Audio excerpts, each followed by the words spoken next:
رستم خان محنت کرتے رہے تاکہ بونوں کا قرض ادا کر سکیں۔ وہ کام کرتے رہتے اور یہ سوچتے رہتے کہ بس ذرا سی چوک ہو گئی اور بونوں کو موقع مل گیا، ورنہ میں تو بونوں سے زیادہ عقل مند اور ہوشیار ہوں۔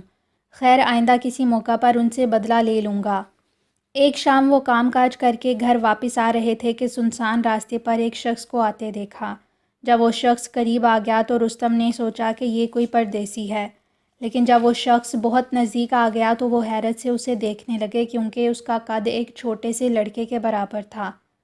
وہ رستم خان کے پاس آ گیا اور بولا، آج موسم بہت اچھا ہے، کیوں؟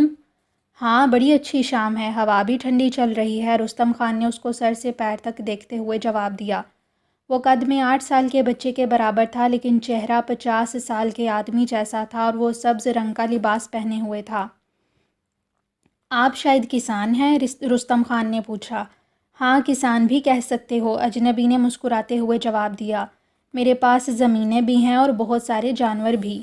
رستم خان سمجھ گئے کہ وہ ایک بونے سے بات کر رہے ہیں۔ وہ بڑے بوڑھوں سے سن چکے تھے کہ بونے گائے بھینسیں پالتے اور ان کے جانور بہت عمدہ ہوتے ہیں۔ تھوڑی دیر تک تو رستم خان چپ چاپ کھڑے رہے، آخر کار ان کے حواس بچا ہوئے اور انہوں نے بونے سے ادھر ادھر کی باتیں شروع کر دیں، لیکن دل ہی دل میں وہ یہ سوچ رہے تھے کہ اگر میں بونے کی ٹوپی پر کسی طرح قبضہ کر لوں تو میرے دن پھر جائیں گے۔ انہوں نے سن رکھا تھا کہ اگر کسی بونے کی ٹوپی چھین لی جائے تو وہ اپنی جادو کی طاقت سے محروم ہو جاتا ہے اور ٹوپی واپس لینے کے لیے اپنی ساری دولت دینے کو تیار ہو جاتا ہے۔ مجھے اپنے کچھ جانور فروخت کرنے کے لیے شہر بھیجنے ہیں، بونے نے کہا۔ میں خود لے کر جاتا، مگر کیا کروں، میرے پاس بالکل وقت نہیں ہے۔ بہت اچھا، رستم خان چہک کر بولے، یہ آپ کی خوش نصیبی ہے کہ آپ کی ملاقات مجھ سے ہو گئی۔ میں اس گاؤں کا سب سے بہادر اور ہوشیار شخص ہوں۔ اس کام کے لیے مجھ سے اچھا آدمی آپ کو نہیں مل سکتا۔ مجھے تمہارے متعلق تو کچھ پتہ نہیں ہے، بونا بولا۔ ہاں، ایک آدمی کے بارے میں یہ سنا ہے کہ وہ اس گاؤں کا سب سے بہادر اور ہوشیار آدمی ہے اور اس کا نام شاید رستم خان ہے۔ جی جناب، رستم خان تھوڑا سا جھک کر بولے، مجھے ہی رستم خان کہتے ہیں؟ بہت خوب، بونے نے کہا۔ مجھے بڑی خوشی ہوگی اگر میرا یہ کام آپ کر دیں۔ میں کل صبح گائے بھینسیں لے کر یہیں پہنچ جاؤں گا اور آپ کو ایک سونے کا سکہ دوں گا۔ جب آپ شہر سے واپس لوٹ آئیں گے تو 2 سکے اور دوں گا۔ مجھے منظور ہے جناب، کیونکہ رستم خان کہتے کہتے خاموش ہو گئے، اس لیے کہ ان کے سامنے کوئی بھی نہ تھا۔ بونا غائب ہو چکا تھا۔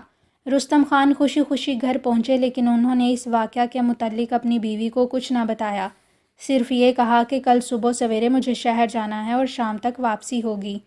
دوسرے دن صبح ہوتے ہی رستم خان کی بیوی نے کھانے کی پوٹلی ان کے حوالے کی اور ایک بوتل میں پانی بھی بھر کر دے دیا، کیونکہ راستے میں پانی مشکل سے ملتا تھا۔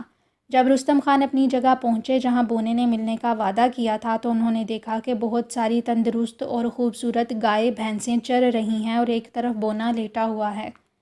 رستم خان دبے پاؤں اس کے پاس پہنچ گئے اور بلی کی طرح جھپٹا مارا۔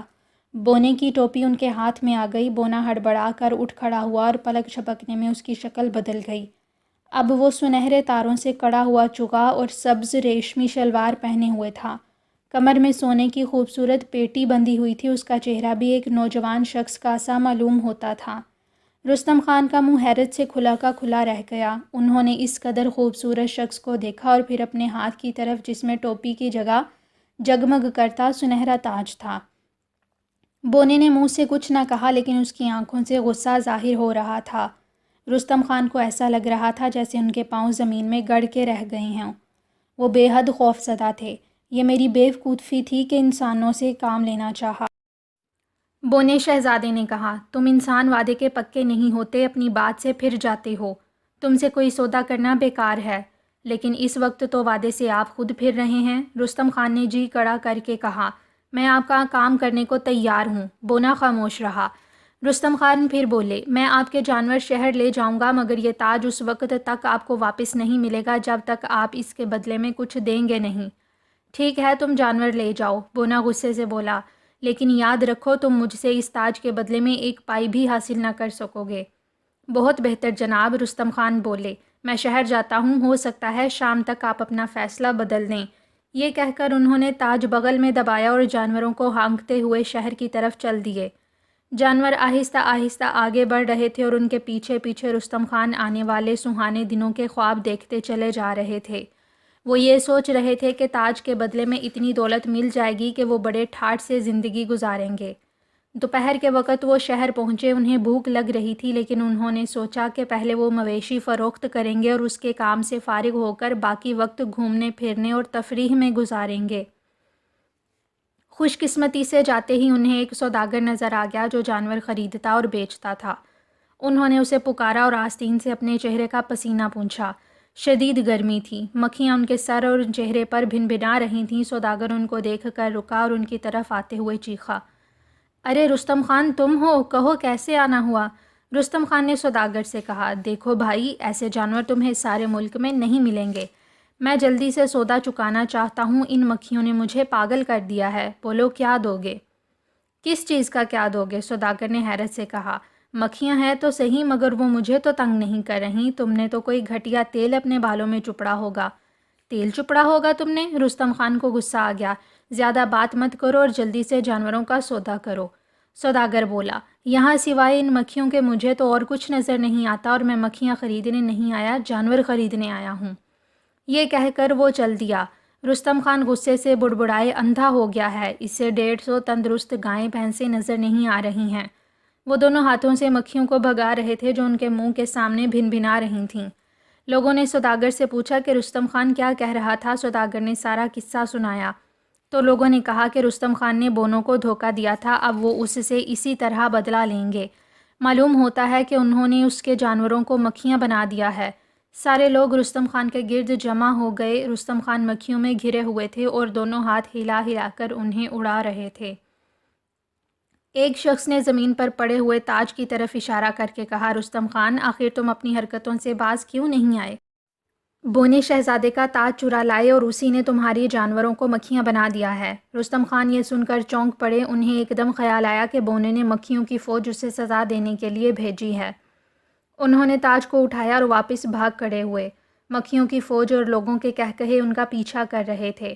رستم خان نے اس جگہ پہنچ کر جہاں بونا ان کو ملا تھا، تاج زمین پر پھینک دیا۔ مکھیاں تاج پر بیٹھ گئیں اور پھر ایک دم مکھیاں اور تاج وہاں سے غائب ہو گئے۔ رستم خان نے چین کا سانس لیا اور تھکے تھکے قدموں سے گھر کی طرف چل دیے۔ گھر پہنچ کر رستم خان بستر پر گر پڑے اور چلا کر بولے، کھانا لاؤ، صبح سے ایک دانہ منہ میں نہیں گیا ہے۔ ان کی پوٹلی نہ جانے کہاں گر گئی تھی۔ بیوی نے کہا، گھر میں کھانے کو کچھ نہیں ہے، جو کچھ تھا وہ میں نے ایک فقیرنی کو دے دیا ہے۔ ہم خود بھکاری بنے ہوئے ہیں اور تم خیرات بانٹتی رہتی ہو۔ رستم خان غصے سے گرجے۔ بھوک کے مارے ان کا برا حال تھا۔ وہ عجیب بھیکارن تھی، بیوی نے کہا، اس نے منو کو ایک سونے کا چمچہ دیا ہے۔ سونے کا چمچہ؟ رستم خان نے حیرت سے کہا۔ ہاں، یہ رہا۔ بیوی نے چمچہ لا کر ان کے ہاتھ میں دے دیا۔ وہ بھیکارن کیسی تھی؟ میرا مطلب ہے اس کا لباس کیسا تھا؟ رستم نے جلدی جلدی پوچھا۔ چمچہ بہت خوبصورت تھا اور وہ چمک رہا تھا۔ وہ سبز لباس پہنے ہوئے تھی، چھوٹے سے قد کی تھی، سفید چاندی کے تاروں جیسے بال کندھوں پر لہرا رہے تھے اور بس بس، رستم خان نے اس کی بات کاٹ کر کہا، وہ بونوں کی ملکہ تھی اور تم نے اس سے صرف یہ چمچہ ہی لیا؟ تم جو مانگتی وہ دیتی۔ ہائے ہائے، تم نے یہ کیسا اچھا موقع گنوا دیا۔ یہی سوچتے سوچتے رستم خان کو نیند آ گئی۔ بہت تھکے ہوئے تھے، اس لیے صبح دیر تک سوتے رہے۔